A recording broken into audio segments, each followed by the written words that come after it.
الحمد لله رب العالمين. الحمد لله وسلام على عباده الذين اصطفى. الحمد لله الذي أنزل على عبده الكتاب ولم يجعل له عوجا. ربي أعوذ بك من همزات الشياطين وأعوذ بك ربي أن يحضرون. بسم الله الرحمن الرحيم.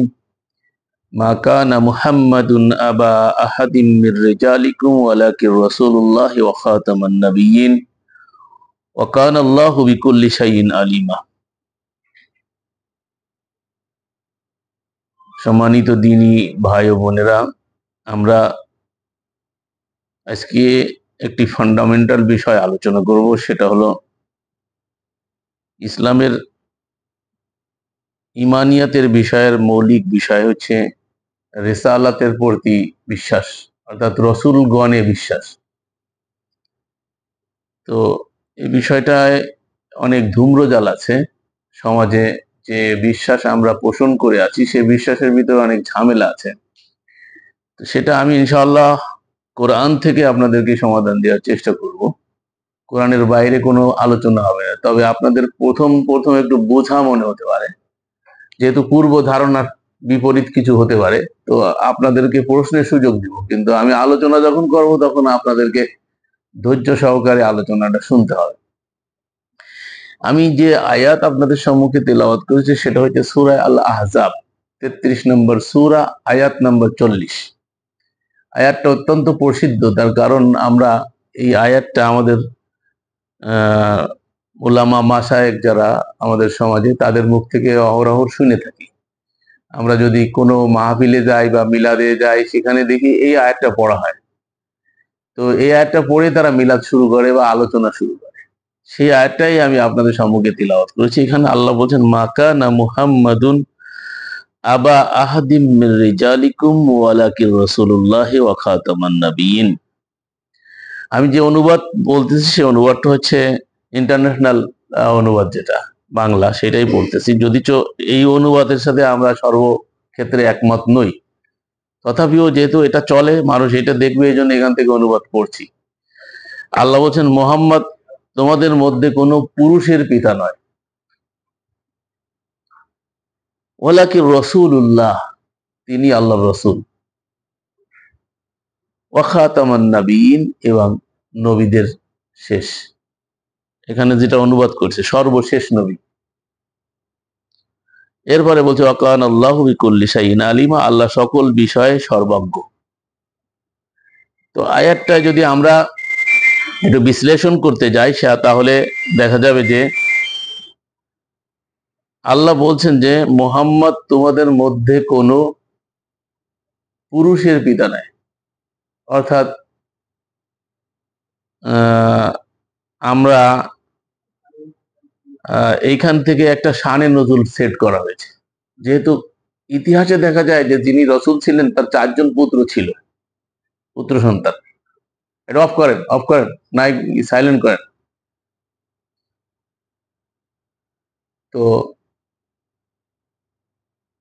এই যে ইতিহাসে যখন এটা আছে যে মোহাম্মদ রসুল যিনি, তার যে 4 জন পুত্র সন্তান ছিলেন, একজন ইব্রাহিম, একজন তৈয়ব, একজন তাহের, হ্যাঁ, আর কি জানি বলে, আর একজন কাসেম, এভাবে 4 জন পুত্র সন্তান তার ইতিহাসে পাওয়া যায়।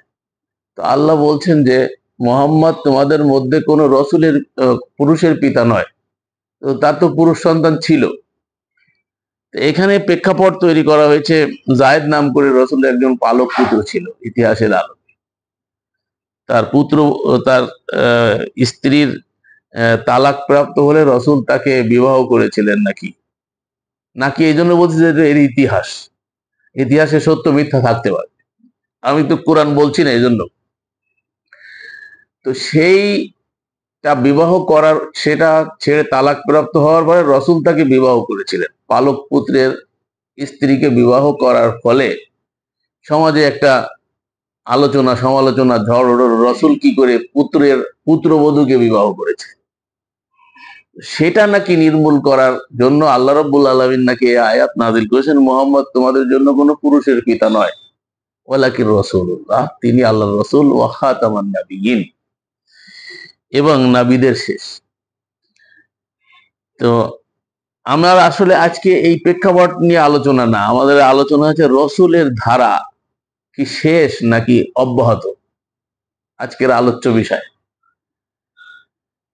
আমরা এই আয়াতের দ্বারা দেখতে পাই যে রসুল সম্পর্কে আল্লাহ বলছে ওয়ালাকিন রসুল্লাহ, তিনি আল্লাহর রসুল, ও খাতামান নাবিয়িন, তিনি নবীদের শেষ। খেয়াল করবেন কিন্তু, ও খাতামান নাবিয়িন, এই খাতাম শব্দের অর্থ করা হয়েছে শেষ, যদিচ কোরআনে কারিমে অন্য কোথাও খাতাম শব্দের অর্থ শেষ নয়। যেমন আমরা কোরআনে সূরা আল বাকারায় দেখতে পাই একেবারে শুরুতে খাতামাল্লাহু আলা কুলুবিহিম ওয়া আলা সামইহিম ওয়া আলা আবসার, এখানে খতম শব্দ আছে, এখানে কিন্তু শেষ নাই, এখানে খতম মানে মোহর, তাদের অন্তরের ভিতরে আল্লাহ মোহর লাগিয়ে দিয়েছেন। ঠিক আছে, আমরা যদি শেষও ধরে নিলাম প্রচলিত অনুবাদ সর্বশেষ নবী এখানে বলা হয়েছে, তাহলে এখানে বোঝা যাচ্ছে নবীদের শেষ, কিন্তু রসুলদের শেষ বলা হয়েছে। এই একটি আয়াত ছাড়া আর কোনো আয়াত দিয়ে প্রমাণ করা যাবে না যে রসুলের ধারা শেষ। এই একটি আয়াত দিয়ে অনেকে বলতে চায়, কিন্তু এখানে কিন্তু রসুলের ধারা শেষ বলা হয়নি, নবীর ধারা শেষ। কথা কি বুঝতে পারছেন? নবীদের ধারা শেষ, কিন্তু রসুলের ধারা শেষ নয়। এখন রসুলের ধারা শেষ যদি আমরা ধরে নিই, তাহলে সমস্যা দাঁড়াবে কি সেটা আমাদেরকে বোঝা দরকার। সেটা আমরা কোরআন থেকে দেখাবো পর্যায়ক্রমে। রসুল মানে কি সেটা আগে একটু বুঝে নি। রসুল মানে হচ্ছে বাহক, বার্তা বাহক, যিনি বার্তাকে ধারণ করেন, তিনি হচ্ছেন রসুল। আর রসুল্লাহ মানে মেসেঞ্জার অফ আল্লাহ। রসুল শব্দের অর্থ মেসেঞ্জার, আর রসুল্লাহ মানে মেসেঞ্জার অফ আল্লাহ, যিনি আল্লাহর মেসেজ বহন করে পৌঁছে দেন, তিনি হচ্ছেন আল্লাহর রসুল। এখন এই যে কোরআন আমরা আমাদের কাছে আছে, মানে অবিকৃত অবস্থায় সারা ওয়ার্ল্ডে, এটা আমরা বিশ্বাস পোষণ করি, তো এই কিতাবটা যদি রসুলের ধারা অব্যাহত না থাকে, তাহলে এই কোরআনটা হচ্ছে রেসালাত। কোরআনটা কি? রেসালাত। আর রেসালাত ধারণকারীকে রসুল বলা হয়, যিনি ধারণ করে পৌঁছে দেন তিনি হচ্ছেন রসুল। এখন মনে করেন রেসালাত আমাদের কাছে আছে কিন্তু রসুল নাই, তাহলে এই বার্তা কে পৌঁছাবে? প্রশ্ন জাগে, তাই না? যেহেতু এই কোরআন তো 1400 বছর আগে কোরআনের আবেদন শেষ হয়ে যায় নাই, কোরআনের আবেদন হচ্ছে কিয়ামত পর্যন্ত, অনাগত ভবিষ্যতে যারা আসবে তাদের সকলের কাছে, সকলের জন্য কোরআন এসেছে, তাই না? তাহলে কোরআন যদি সকল মানুষের জন্য হয়, তাহলে সকল মানুষের কাছে কোরআনের এই মেসেজ নিয়ে চলবে কারা, চালাবে কারা? এই চালানোর জন্য যাদেরকে আল্লাহ দায়িত্ব দিয়েছে তারা হচ্ছে রসুলগণ। খেয়াল করতে হবে।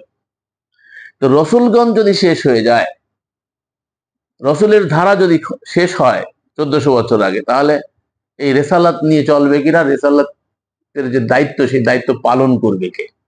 এটা কিন্তু প্রশ্ন। আর এই জাতীয় প্রশ্ন আমাদের সমাজের নাস্তিকরাও করে থাকে।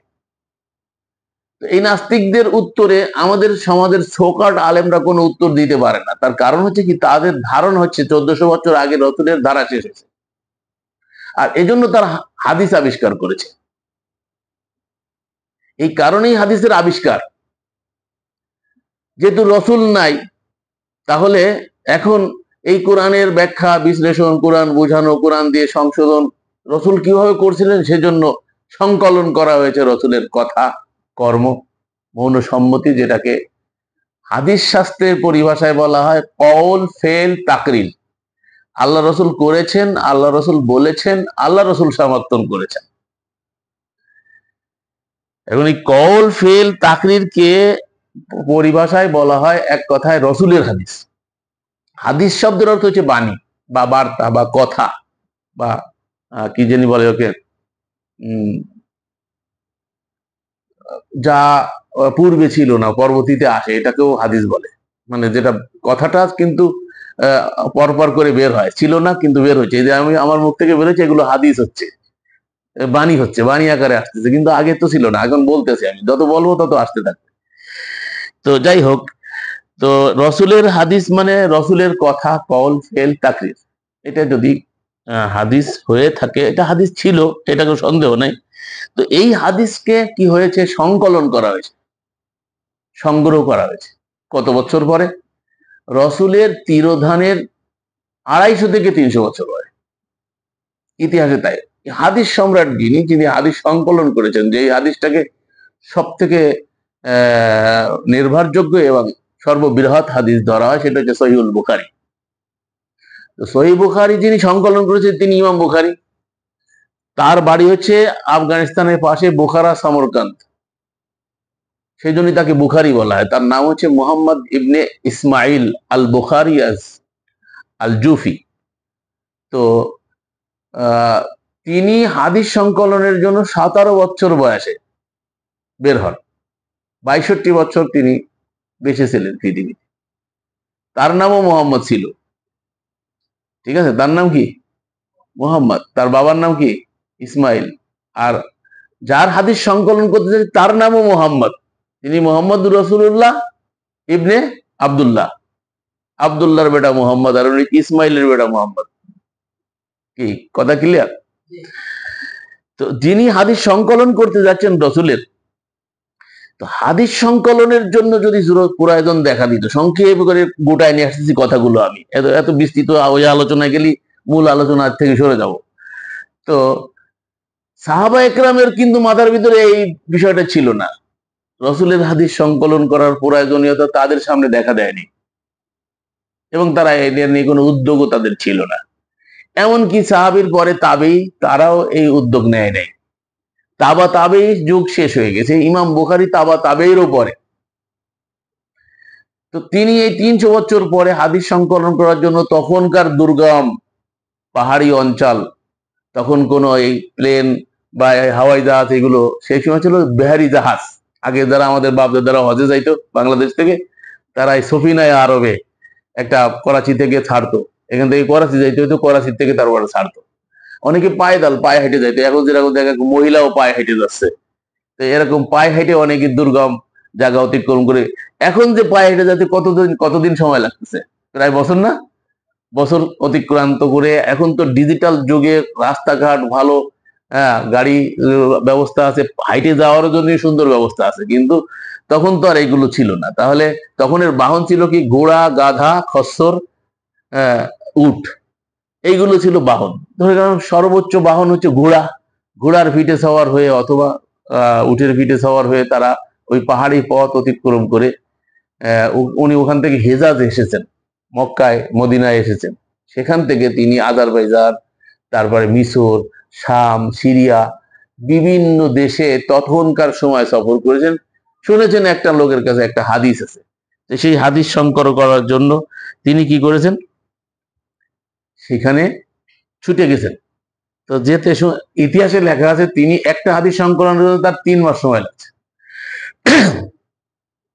তাহলে এখন বলেন যে একটা লোক হাদিস সংকলনের জন্য যদি তার 3 মাস সময় লাগে একটা হাদিসে, তাহলে তিনি 7 লক্ষ হাদিস জমা করছিলেন। তার ভিতরে 6,000-এর মতো হাদিস, তার 6,000-এর কিছু বেশি হাদিস সহিহুল বুখারীতে তিনি সংকলন করেছে, মানে 1000-এ একটা রাখছে, আর বাকিগুলো তার মানদণ্ডে সহি হয় নাই বিধায় সেগুলোকে বাদ দিয়েছে। সেটাকে সহিহুল বুখারী নামে পরিচিত। এখন আপনারা যদি হিসাব করেন, যদি একটা হাদিস যদি 3 মাস লাগে, আমরা 3 মাস ধরি না, প্রতিদিন একটা করে হাদিস, প্রতিদিন 3 মাস বাদ দিলাম, তাহলে প্রতিদিন যদি একটা করে হাদিস সংকলন করে, তাহলে 7 লক্ষ হাদিস সংকলন করতে কত সময় লাগতে পারে? 7 লক্ষ দিন প্লাস কত হয়, কত মাস হয়, কত বছর হয়, হিসাব করে হলাম। দেখেন,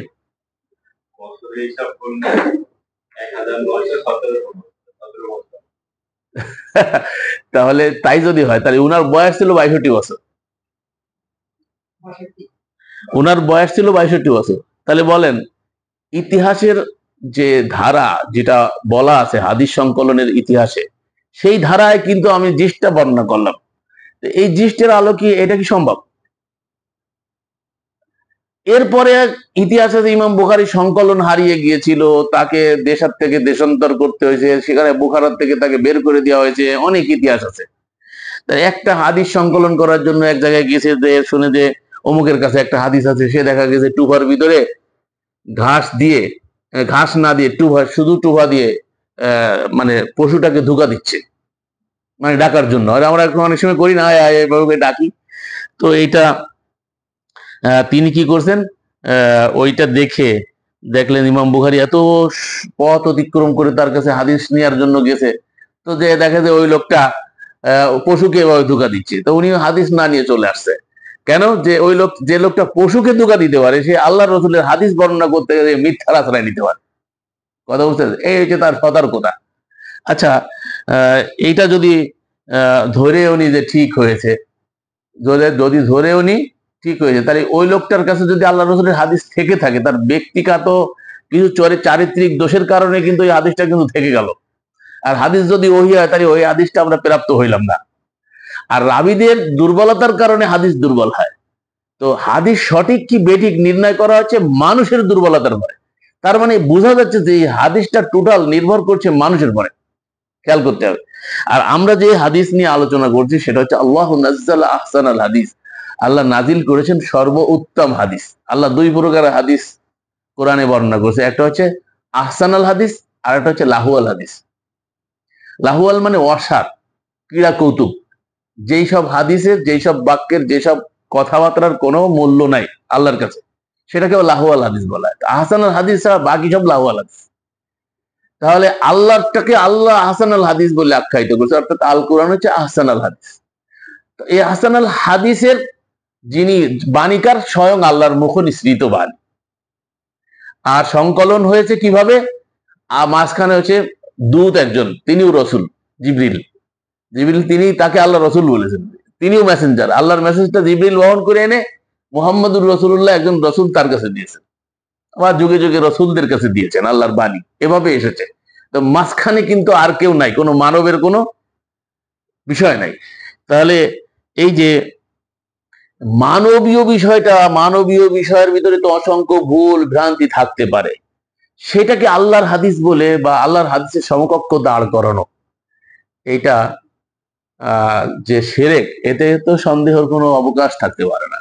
আল্লাহ সুবহানাহু ওয়া তাআলা বলছেন, ওয়ালা ইউশরিক ফি হুকমিহি আহাদা, আমার হুকুমের সঙ্গে কাউকে শরীক করিও না, আমার আইনের সঙ্গে, আমার বিধানের সঙ্গে কাউকে শরীক করিও না। টোটাল কোরআনটা হচ্ছে আল্লাহর আইন, আল্লাহর বিধান, এটা সর্বজন বিদিত। যারা বিরোধিতা করে তারাও মানে, যারা বিরোধিতা করে না তারাও মানে, যে কোরআনটা সম্পূর্ণ আল্লাহ পাকের বাণী, এতে কোনো সন্দেহ নাই। তাহলে আল্লাহর বাণী সংকলিত হয়েছে কিভাবে? ধারাবাহিকতা হচ্ছে, মাঝখানে একজন মিডিয়া, তাও রসুল, আর আরেকজন আসছে আরেকজন রসুলের কাছে। এরপরে আল্লাহ এটাকে সংরক্ষণ আর হেফাজতের দায়িত্ব আল্লাহ স্বয়ং নিজে নিয়েছেন। আল্লাহ ইন্না নাহনু নাযালনা যিকরা ওয়া ইন্না লাহু লাহাফিজুন। 15 আল্লাহ বলছেন যে আমি এই কোরআনকে অবতীর্ণ করছি, এটাকে সংরক্ষণ আর হেফাজতের দায়িত্ব আমি আল্লাহ নিজে নিয়েছি। তো যেটা সংরক্ষণের দায়িত্ব আল্লাহ নিয়েছেন, সেখানে আর কোনো সংযোজন, সংকোচন এবং তার ভিতরে কম বেশি এবং সেটার ভিতরে কোনো দুর্বলতা থাকার কোনো সুযোগ, এটা আমাদের বিশ্বাস, আমাদের বিলিফ, আমাদের ঈমান। তাহলে তাই যদি হয়, তাহলে এখন আমরা এই যে কোরআন, এই কোরআনের বিধানকে আমাদের কাছে এসেছে রসুলের মাধ্যমে। এই জন্য আল্লাহ রাব্বুল আলামিন এই রসুলের ধারাটা অব্যাহত রাখছেন কেন? দেখেন, রসুল যদি না থাকে তাহলে আপনি এই কাজগুলো কি করে করবেন? আল্লাহ রাব্বুল আলামিন 4 নম্বর সূরা দেখেন আপনারা, 4 নম্বর সূরা 64 নম্বর আয়াত, আল্লাহ বলেছেন, ওয়ামা আরসালনা মির রাসূলিন ইল্লা লিউতাআ বিইজনিল্লাহ ওয়ালাউ আন্নাহুম ইয যালামু আনফুসাহুম জাউকা ফাস্তাগফিরুল্লাহ ওয়াস্তাগফারা লাহুমুর রাসূলু লাওয়াজাদুল্লাহা তাওয়াবার রাহিমা। আল্লাহ বলছেন, আর আমি যে কোনো রসুল প্রেরণ করেছি তা কেবল এই জন্য যে আল্লাহর অনুমতি ক্রমে তাদের আনুগত্য করা হয়। খেয়াল করতে হবে, যে কোনো রসুল আমি প্রেরণ কেন করেছি? আল্লাহর আদেশ ক্রমে, নির্দেশ ক্রমে তার আনুগত্য করতে হবে। তাহলে রসুলের আনুগত্য কি? আল্লাহর নির্দেশ ক্রমে। আল্লাহর নির্দেশের বাইরে রসুলের আনুগত্য নেই। এ দ্বারা এটাও প্রমাণিত হয় যে রসুল আল্লাহর নির্দেশের বাইরে কিছু নির্দেশ দিতে পারেন না। মনে রাখবেন, আনুগত্য করতে হয় উপস্থিত সত্তার নির্দেশের। সত্তা যদি উপস্থিত না হয় তাহলে সে অর্ডার দিতে পারে না, সে কমান্ড করতে পারে না। কমান্ডকে ফলো করা, এটার নাম আনুগত্য। কমানের আনুগত্য করা হচ্ছে কি কমানকে ফলো করা, মেনে চলা, নাম বাংলায় কি বলে আনুগত্য, আর আরবিতে বলে ইতাআত। আরবিতে কি বলে ইতাআত। তো আল্লাহ বলছে লিউতা বিইজনিল্লাহ, আল্লাহর নির্দেশ ক্রমে রসুলের আনুগত্য করতে বলা হয়েছে। তাহলে বোঝা যাচ্ছে রসুল একটা মন গড়া কিছু বলবে, সেটার আনুগত্য করতে আল্লাহ বলেন নাই। খেয়াল করতে হবে আয়াতের ভিতরে। আর যদি তারা যখন নিজেদের প্রতি জুলুম করেছিল তখন তোমার কাছে আসতো, অর্থাৎ রসুলের কাছে আসতো, অতবার আল্লাহর কাছে ক্ষমা চাইতো এবং রসুলও তাদের জন্য ক্ষমা চাইতো, তাহলে অবশ্যই তারা আল্লাহকে তওবা কবুলকারী দয়ালু রূপে পেত। খেয়াল করেন, তাহলে এই যে বিধানটা, কেউ যদি নিজেদের প্রতি জুলুম করে ফেলায়, অবিচার করে ফেলায়, অন্যায় করে ফেলে, তাহলে তাকে কি করতে হবে? তওবা করতে হবে, ফিরে আসতে হবে। তো ফিরে আসার পদ্ধতি বলতেছে যে তারা যদি নিজেদের জন্য তওবা করে, অনুতপ্ত হয় এবং আল্লাহর কাছে ক্ষমা চায় এবং রসুলও তাদের হয়ে আল্লাহর কাছে ক্ষমা চান, রসুলও তাদের হয়ে আল্লাহর কাছে কি চান? ক্ষমা চান। তাহলে বোঝা যাচ্ছে যে রসুলকেও ক্ষমা চাইতে হবে তাদের হয়ে। তাহলে কি হবে? আল্লাহ বলছে যে লাওয়াজাদুল্লাহ ফিহি, আল্লাহ বলছেন তাহলে তারা তাকে কিভাবে তাওয়াবার রহিমা, লাওয়াজাদুল্লাহ তাওয়াবার রহিমা, তাহলে তারা তাকে আল্লাহকে দয়ালু রূপে পাবে। তাহলে এখন বলেন, এই আয়াত কি বলে না যে রসুলের উপস্থিতি এখনো জরুরি? আপনি এখন অপরাধ করে ফেলেছেন, জুলুম করে ফেলেছেন, শিরক করে ফেলেছেন, শিরককে আল্লাহ জুলুম বলছে, ইন্না শিরকা লাযুলমুন আযীম। শিরক হচ্ছে সবথেকে বড় জুলুম। তো মনে করেন আপনি শিরক করে ফেলছেন, শিরক কি? আল্লাহর বিধানের পাশাপাশি অন্য বিধান মানছেন, তো এই যে একটা অপরাধ না? তো এই অপরাধ থেকে মনে করেন আপনি অনুতপ্ত হয়েছেন, তওবা করবেন। তো এখন আল্লাহ বলতেছেন যে সেই অনুতপ্ত হওয়ার পরে সে তওবা করবে এবং রসুলও তার পক্ষ থেকে তার হয়ে আল্লাহর কাছে ক্ষমা চাইবে। তাহলে লাওয়াজাদুল্লাহ তাওয়াবার রাহিমা, তাহলে তারা আল্লাহকে রহমানুর রহিম হিসাবে পাবে। তাহলে আল্লাহকে রহমানুর রহিম হিসাবে দয়ালু রূপে আপনাকে পেতে হলে আপনার তো এখন যদি অপরাধ হয়ে যায়, তা 1400 বছর ব্যাকে যায় আপনি কি রসুলকে পাবেন? তাহলে রসুল এখন থাকা জরুরি কিনা? যদি এই আয়াত প্রযোজ্য হতে হয়, খেয়াল করতে হবে কিন্তু, এই আয়াত যদি কিয়ামত পর্যন্ত কালজয়ী হয়ে থাকে, এই আয়াত যদি এখনের জন্য প্রযোজ্য হয়, তাহলে এখন রসুল উপস্থিত থাকার জন্য। তা না হলে আমরা কার কাছে যাব? কে আমাদের হয়ে ক্ষমা চাইবে? আমি কি বুঝাইতে পারলাম? না বুঝলে বলবেন যে বুঝি নাই। তাহলে এই আয়াত দ্বারা বোঝা যাচ্ছে যে রসুলের ধারায় অব্যাহত থাকা জরুরি। দেখেন এরপরে আল্লাহ কি বলছেন, কসম করছে আল্লাহ নিজে। এর হচ্ছে 65 নম্বর আয়াত, 4 নম্বর সূরা 65 নম্বর আয়াত। ফালা ওয়া রাব্বিকা লা ইউমিনুনা হাত্তা ইউহাক্কিমুকা ফীমা শাজারা বাইনাহুম সুম্মা লা ইয়াজিদু ফি আনফুসিহিম হারাজাম মিম্মা কাদাইতা ওয়া ইউসাল্লিমু তাসলিমা। আল্লাহ বলছেন, অতএব তোমার রবের কসম, তারা মুমিন হবে না। আল্লাহ কসম, তার নিজের কসম নিজে করছে, নিজের কসম নিজে করে বলছে তারা কোশ্চিন কালেও মুমিন হবে না যতক্ষণ না তারা তাদের মধ্যে সৃষ্ট বিবাদের ব্যাপারে তোমাকে বিচারক নির্ধারণ করে। অর্থাৎ রসুলকে লক্ষ্য করে আল্লাহ বলছেন যে রসুল, তারা যে আপোষে বিবাদ করে, তখন বিবাদ করার পরে তারা যদি তোমাকে বিচারক নির্ধারণ না করে, তো আল্লাহ কসম করে বলছে তারা কখনো মুমিন হতে পারবে। এখন এটা যদি 1400 বছর আগেই ধরে নি, প্রেক্ষাপটটাই ধরে নিলাম যে 1400 বছর আগে রসুলের বাড়ি না যেতেছে, তখন তারা মনে করেন যারা মুমিন ছিল, তারা কি করেছে? তাদের আপোষের দ্বিধাদ্বন্দ্বে মীমাংসায় করার জন্য তারা কি করেছে? রসুলের কাছে গেছে, তাই না? তো রসুল কি করছে? বিচার ফয়সালা করছে। এখন 1400 বছর আগে আয়াতের আবেদন শেষ হয়ে গেছে নাকি আমাদের ঝগড়া বিবাদ আছে? আমাদের সমস্যা আছে না? দিনীয় আছে, দুনিয়াবিও আছে, তাই না? ধর্মের ব্যাপারে কত রকমের দ্বিধা দ্বন্দ্বে আমরা লিপ্ত। তাহলে আমাদের এই দ্বিধাদ্বন্দ্ব থেকে নিষ্কৃতির জন্য আমাকে যাইতে বলছে কোথায়? বিচার ফয়সালা কার কাছে? রসুলের কাছে। এখন রসুলের কাছে বিচার দেওয়ার পরে যদি কয় যে চেয়ারম্যান সাহেব মানি আপনার বিচার, কিন্তু তাল গাছ আমার, এর বলি না আমরা বিচার মানি, তাল গাছ আমার, তার মানে ছোট ভাই কয় বড় চেয়ারম্যান সাহেব, ওই যে আলির পরে যে তাল গাছটা আছে না, আপনার বিচার মানি, কিন্তু তাল গাছটা কিন্তু আমার দিতে হবে। তাহলে কি বিচার মানা হলো? বিচার মানা হলো না। এরপরে আল্লাহ বলছেন যে তারা কি করবে, রসুল যে ফয়সালা দিবে সেটা দ্বিধাহীন চিত্তে ওয়ায়ুসাল্লিমু তাসলিমা, তারা যদি এটা দ্বিধাহীন চিত্তে মেনে না নেয় তাহলে তারা মোমেন হতে পারবে। খেয়াল করছেন যে কত বড় ব্যাপার। তাহলে আমরা এই দুটো আয়াত দিয়ে কি পাইলাম, যে রসুলের ধারা চলমান না থাকলে আমরা বিচার কার কাছে নিয়ে যাব, এবং আমরা আমাদের যখন কোনো অপরাধ সংগঠিত হবে, তাহলে অপরাধ সংগঠিত হলে আমরা তো আল্লাহর কাছে ক্ষমা চাইবো, রসুলেরও আমাদের হয়ে ক্ষমা চাইতে হবে। তাহলে রসুলের ধারা অব্যাহত থাকা দরকার কোরআন অনুযায়ী। কি কথা ঠিক কিনা? কান কথা বলতে গেলে রসুলকে সাদাকা দিতে হবে। দেখেন 58 নম্বর সূরা মুজাদিলার আয়াত নম্বর 12 আর 13। 58 নম্বর সূরা হচ্ছে 58, 58 নম্বর সূরা আল মুজাদালা, আয়াত নাম্বার হচ্ছে 12-13। আমি আপনাদেরকে শোনাচ্ছি। দেখেন আল্লাহ বলছেন, ইয়া আইয়ুহাল্লাযীনা আমানু ইযা নাজাইতুমুর রাসূলা ফাকাদ্দিমু বাইনা ইয়াদাইহি নাজওয়াকুম সাদাকাতান যালিকা খায়রুল লাকুম ওয়া আতহারু ফাইল্লাম তাজিদু ফাইন্নাল্লাহা গফুরুর রহিম। খেয়াল করেন আয়াত, হে মুমিনগণ, তোমরা যখন রসুলের সাথে একান্তে কথা বলতে চাও, এমনিতে মনে করেন রসুলের কথা এখন আমভাবে সবাই শুনতে চান, এখন একান্তে কোনো বিশেষ আলোচনা আছে, আপনার কান কথা বলা, যেটাকে বলে কানে কানে আমার কিছু গোপন কথা আছে, তো আল্লাহ বলছেন তোমরা যখন রসুলের সাথে একান্তে কথা বলতে চাও তখন তোমরা এইরূপ কথা পূর্বে সাদাকা পেশ করো। বুঝতে পারছেন? খালি আয়াত ওইগুলো দিয়েছে, রসুল কোনো বিনিময় নিবে না, ঠিক আছে, আয়াতের বিনিময় নেবে না, কিন্তু একান্ত পরামর্শ নিতে গেলে রসুলকে সাদাকা দিতে হবে। নির্দেশ কার? আল্লাহর নির্দেশ। এটাও তো আয়াত। এজন্য একটা আয়াত নিয়ে দৌড় মারে, আবার আর আয়াতগুলোকে দেখে না, খেয়াল করে না। কোরআনের সবগুলো আয়াত এক জায়গায় রেখে তারপরে বিচার বিশ্লেষণ করতে হবে। তো এখানে আল্লাহ রাব্বুল আলামিন বলছে এটি তাদের জন্য শ্রেয়তর ও পবিত্রতর, কিন্তু যদি তোমরা সক্ষম না হও আল্লাহ পরম ক্ষমাশীল অতিশয় দেয়।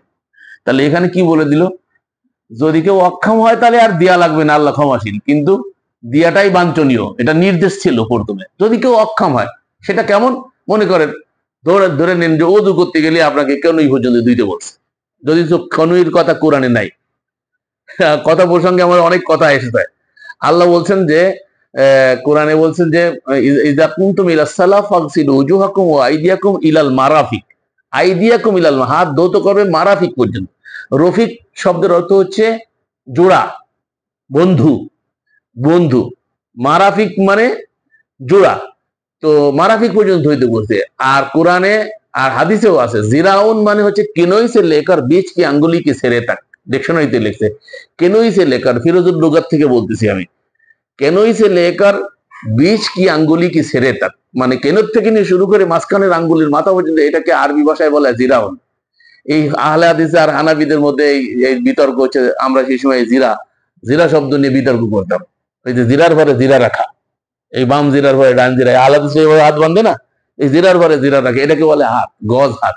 আদম আলাইহিস সালাম কয় হাত লম্বা ছিলেন? হাদিসে আছে সিত্তুনা জিরাআন, সিত্তুন মানে 60, জিরাআন মানে 60। সিত্তুন মানে হচ্ছে 60, আর জিরাআন মানে হাত, গজ হাত। তো কয় হাত লম্বা ছিলেন? 60 হাত লম্বা ছিলেন। তো আদম আলাইহিস সালাম 60 হাত লম্বা ছিলেন। তো অনেকে এই হাত বান্ধা নিয়ে বিতর্ক করে, তো এইটাকে যদি জিরান বলা হয় তাহলে তো এইভাবে তার মাপে নাই, মাপিছে তো এইভাবে, তাই না? তাহলে গজ হাত এটাকে বলা হয় কি? জিরা। কিন্তু এখানে কিন্তু কোরআনে আল্লাহ জিরা কথা বলে নাই, জিরা পর্যন্ত ধৌতের কথা বলে নাই। আল্লাহ বলছেন রফিক মারাফিক পর্যন্ত ধৌত করার কথা। তো যাই হোক, ওই প্রসঙ্গে না যাই আমরা। তো আমি বুঝাতে চাচ্ছিলাম, ধরেন এই কোন পর্যন্ত হাত ধুইতে হবে, তা আপনার যদি বাহু পর্যন্ত হাত না থাকে তাহলে তো আর ধোয়ার প্রশ্ন আসে না। এই জন্য আল্লাহ কোরআনে সূরা বাকারার লাস্টে বলেছেন লা ইউকাল্লিফুল্লাহু নাফসান ইল্লা উসাহা, সাধ্যের অতীত কোন বিধান আল্লাহ তারপরে বান্দাদের পরে চাপিয়ে দেন নাই। যেহেতু আল্লাহ বান্দাদের পরে অত্যন্ত ক্ষমাশীল, দয়ালু এবং জাল্লামিল লিল আবিদ, আল্লাহ তার বান্দাদের প্রতি জালেম নন। তিনি বলে দিয়েছেন তুমি পারো না দাঁড়ায় বসে পড়ো, বসে না পারো শুয়ে পড়ো, শুয়ে না পারো ইশারায় পড়ো, কিন্তু যতক্ষণ হুঁশ আছে ততক্ষণ আমার বিধান পালন করো। তাহলে বোঝা যাচ্ছে যে কারোর প্রতি আল্লাহ জবরদস্তি করেন নাই, বরং আল্লাহ বলছে ইউরিদুল্লাহু বিকুমুল ইউসরা, আল্লাহ তোমাদের জন্য সহজ করতে চায়, আল্লাহ কঠিন করতে চান না। সিয়ামের আলোচনায় শেষে আল্লাহ পাক এই কথাটা বলে দিয়েছেন। সিয়ামের দেখবেন সূরা বাকারার 83 থেকে নিয়ে 87 পর্যন্ত আলোচনার লাস্টে যে শুনবেন, আল্লাহ ইউরিদুল্লাহু বিকুমুল ইউসরা, আল্লাহ তোমাদের জন্য সহজ করতে চান, আল্লাহ তোমাদের জন্য কঠিন করতে চান না। তাহলে কঠিন করছে কারা? আমরা হুজুররা। এই হুজুর 4টা কথা বলছে। 4টা হুজুর কয়টা?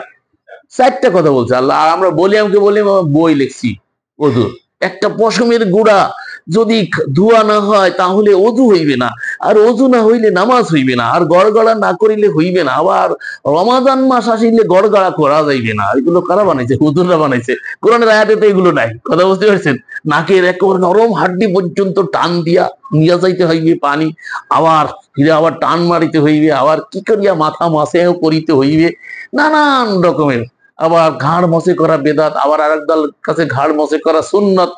সুন্নত আর বেদাতের ঠেলা ঠেলিতে মুসলিম সমাজ আজকে মানে বিভ্রাতকর একটা পরিস্থিতি। ফান্ডামেন্টাল কোনো বিষয় নাই, ঠিক আছে? এইসব বিষয়গুলো কোনো ফান্ডামেন্টাল বিষয় না। এগুলো আল্লাহ রাব্বুল আলামিন কোনো ফান্ডামেন্টাল গুরুত্বপূর্ণ কোনো বিষয় না। আল্লাহ এরকম কোনো কথা বলেন না।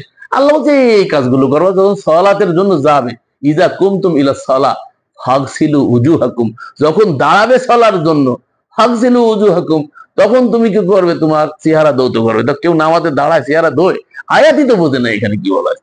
ইজা যখন, কুমতুম দাঁড়াবে, তুমি তুমি যখন দাঁড়াবে কিসের জন্য? ইলা সালা সালাতের জন্য। মানে নামাজ ধরলাম, মানে আর নামাজে দাঁড়ায় গেল, আল্লাহু আকবার। ফাগসিলু অথবা ধৌত করো, উজুহাকুম চেহারা। তা চেহারা ধুইতে কইছে নামাজে দাঁড়াইয়া, আপনি তো নামাজের আগে ধুইতেছেন, তো কোরআন বিরোধী কাজ করতেছে। কথা তো বুঝতে হবে, বুঝি না আমরা। যাই হোক, 13 নম্বর আয়াতে আল্লাহ কি বলতেছেন আমি ওইটা বুঝাইতে যে এই উদাহরণটা টানলাম যে আমাদের সাধ্যের অতীত আল্লাহ চাপিয়ে দেননি। তবে রসুলের সাথে একান্তে কথা বলতে গেলে সাদাকা দিতে হবে। কিন্তু যদি আপনার না থাকে তাহলে আল্লাহ মাফ করেছে, না থাকলে নিরুপায় হইলে আল্লাহ মাফ, কিন্তু উপায় থাকলে কিন্তু দিতে হবে, নাহলে কিন্তু ধরা খাইতে হবে। এরপর বলছে তোমরা কি ভয় পেয়ে গেলে, এরপর আল্লাহ বুঝিয়ে দিচ্ছে তোমরা কি ভয় পেয়ে গেলে একান্ত পরামর্শের পূর্বে সাদাকা পেশ করার করবে। হ্যাঁ, যখন তোমরা তা করতে পারলে না আল্লাহ তাআলা তোমাদেরকে ক্ষমা করে দিলেন। ওরা একবার ব্যাখ্যা করে বুঝিয়ে দিচ্ছে। আবার কয় কিন্তু ব্যাখ্যা লাগবে, হাদিস হাদিস লাগবে কোরআন বুঝতে গেলে। আল্লাহ আবার পরে আয়াতে ব্যাখ্যা করে বুঝিয়ে দিচ্ছে। দেখেন, ঠিক আছে? মানে একদল লোক তো ভয় পেয়ে গেছে, রজুলের সাথে কথা কইতে আমার নাই টাকা নেই, রজুলের সাথে একান্ত আমার ব্যাপার আছে, আমি কি করবো, সাদাকা তো আমার নাই। তো একদল ভয় পেয়ে গেছে, তাই আল্লাহ বুঝাই দিচ্ছে। তো ভয় পেয়ে গেলে প্রশ্ন করতেছে, হ্যাঁ যখন তোমরা তা করতে পারলে না আল্লাহ ও তোমাদের ক্ষমা করে দিলেন। তখন তোমরা সালাত কায়েম করো, জাকাত দাও এবং আল্লাহ তার রাসূলের আনুগত্য করো, আর যা তোমরা করো সে সম্পর্কে আল্লাহ সম্যক অবগত। দেখেন, এই লাস্টে এসে কিন্তু বলে দিচ্ছে যে চালাকি করবেন, আল্লাহ কিন্তু সর্ব বিষয় কি সম্যক অবগত, অর্থাৎ আল্লাহকে ধোঁকা দেওয়ার কোনো সুযোগ নাই। তাহলে এখন বলেন, আপনি যদি রসুলকে এই রসুলের সাথে একান্তে আলোচনা করতে চান, তাহলে রসুল যদি প্রেজেন্ট না থাকে তা আপনি একান্ত আলোচনা কি করে করবেন? তাহলে এখন বলেন 1400 বছর আগে যদি আপনার রসুল শেষ হয়ে থাকে, তাহলে আপনি তো আর ব্যাকে যে সেই 1400 বছর আগে রসুলের সাথে কথা বলতে গেলে তাহলে আপনাকে ওই যে সুন্নি হুজুরের কাছে যাইতে হবে, হাইয়াতুন নবীর কথা কইবে, হাইয়াতুন নবী, নূর নবী, কথা বুঝতে পারছেন? কবরে জিন্দা। এই যে আমাদের শাইখুল হাদিস সাহেব, তিনি তো ওই বুখারী 5ম খণ্ডে রসুলের রওজায় মানপত্র পেলেস করছেন। দেখবেন বুখারীর অনুবাদের 5ম খণ্ডে রসুলের রওজায় মানপত্র পেলেস করেছে। তার মানে রসুলকে এখনো পর্যন্ত তারা জীবিত জানে। আপনি ফাজাইলে আমল পড়বেন, ফাজাইলে দুরূদ পড়বেন, যেটা মসজিদে পড়া হয়, সেখানে দেখবেন যে রসুল ওখানে ক্ষুধার্ত অবস্থায় গেছে, রসুলের রওজায় যাইয়া তারপরে প্রার্থনা করছে, তা ভিতর থেকে কবরের থেকে রুটি দিছে, হাত বের করে দিছে। এসব কথা শোনেন না? এই হায়াতুন নবী। কিন্তু এই হায়াতুন নবীর এই যে আকীদা, এটা কিন্তু ইসলাম পরিপন্থী আকীদা, কোরআন পরিপন্থী আকীদা। রসুলরা মারা যাবেন, রসুলের ধারা অব্যাহত, কিন্তু রসুল পৃথিবীতে এসে চিরদিন থাকবে না। রসুল তো মানুষ। আনা বাশারুম মিসলুকুম কুল ইন্নামা আনা বাশারুম মিসলুকুম, সূরা আল কাহাফের সম্ভবত 110-এ আল্লাহ বলছেন, কুল তুমি বলো, ইন্নামা নিশ্চয়ই আমি, আনা বাশারুম মিসলুকুম তোমাদের মতো বাশার। পার্থক্য আছে কি? ইউহা ইলাইয়া, আমার কাছে ওহী আসে, তোমাদের কাছে ওহী আসে না। এই হচ্ছে পার্থক্য। ওহী আসার কারণে, মেসেজ আসার কারণে তিনি মেসেঞ্জার। তো এই যে রসুলের ধারাকে যদি আমরা শেষ করে দিই, তাহলে কিন্তু এইসব কথাগুলো, কোরআনের এইসব কথাগুলো আমরা মানতে পারবো না। ও 200 আয়াতকে উপেক্ষা করতে হবে, যেগুলো আমলযোগ্য থাকবে না। তো কোরআন তো আমলযোগ্য, এটা তো আমল করার জন্য এসেছে। এই জন্য এই হুজুররা দেখছে যে এইগুলো তো রসুলের যে চারিত্রিক বৈশিষ্ট্য থাকা দরকার, সেইগুলো যেহেতু তাদের মধ্যে নাই, এবং ইতিহাসের যিনি রসুল তার ভিতরে তার নামে যেসব জিনিস তৈরি করেছে যেগুলো কোরআনের সাথে সঙ্গতিপূর্ণ না, এই জন্য তারা কি করছে, ওই আমাদেরকে রসুলের আনুগত্যের নামে হাদিস মুখী করে ফেলছে। আর কোরআনকে পিছনে রেখে ওটাকে শুধু আরবি ভাষায় আমাদেরকে মুখস্থ করায়, পড়ায় এবং ছেলে মেয়েদেরকে শিক্ষা দেয়, কিন্তু আরবিতে বিশুদ্ধ উচ্চারণ, কথা বুঝছেন, বিশুদ্ধ উচ্চারণ শিখায়। আচ্ছা বলেন, একটা লোক বিশুদ্ধ উচ্চারণের বিপক্ষে আমি নই, কিন্তু কথা বোঝার ক্ষেত্রে বলতেছি, আমি শুদ্ধ বাংলায় কথা বলিলাম, শুদ্ধ বাংলায় একেবারে ওহে কর্ণধার তরণী তটে বিড়াও, ঠিক আছে। এখন আপনারা যারা বাঙালি আছেন, কিছু বুঝিয়াছেন, আপনারা এই নদীর পাশের লোক, ঠিক আছে, কিন্তু এই কথাগুলো কিন্তু আপনারা কেউ বুঝিলেন না, কিন্তু আমি কিন্তু শুদ্ধ বাংলায় বলিয়াছি, ওহে কর্ণধার তরণী তটে বিড়াও। তার মানে হচ্ছে এখন চলিত বাংলায় হচ্ছে, হে মাঝি তোমার নৌকাকে ঘাটে বিড়াও, ঠিক আছে।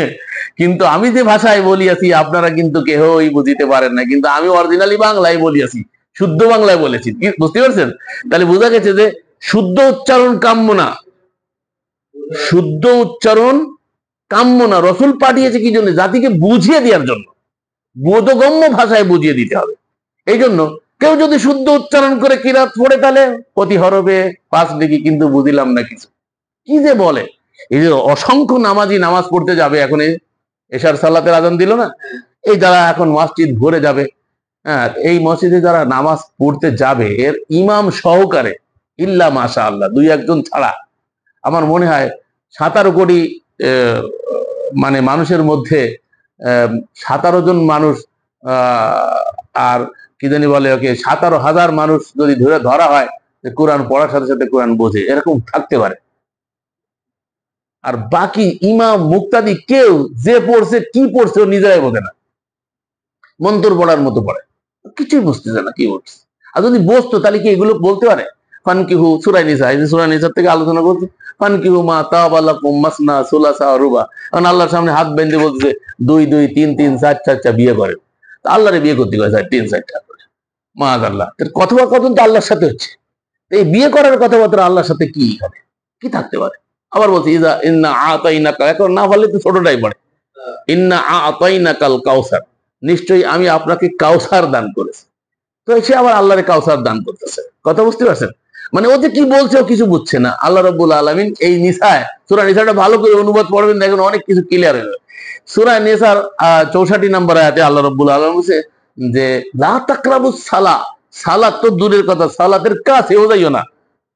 এই যে আমরা নামাজে যাওয়ার জন্য দৌড় মারতেছি, নামাজ না পড়লে কাফের হয়ে যাবো, আল্লাহ নিষেধ করতেছেন। দেখেন আল্লাহ বলছে লা তাকরাবুস সালাহ, সালাত তো দূরের কথা, সালাতের কাছেও যাইও না। আল্লাহ বলছে ও আনতুম সুকারা, যতক্ষণ তুমি সুকারা মাতাল অবস্থায় থাকো। মাতাল কাকে বলে? আল্লাহ নিজে ব্যাখ্যা করতেছে, হাত্তা তাআলামু মা তাকুলুন, যাহা বলিতেছ তাহা যতক্ষণ বুঝিতে না পারো, যাহা বলিতেছ তাহা যতক্ষণ বুঝিতে না পারো। এই ইমরান এমনি অফ করেন,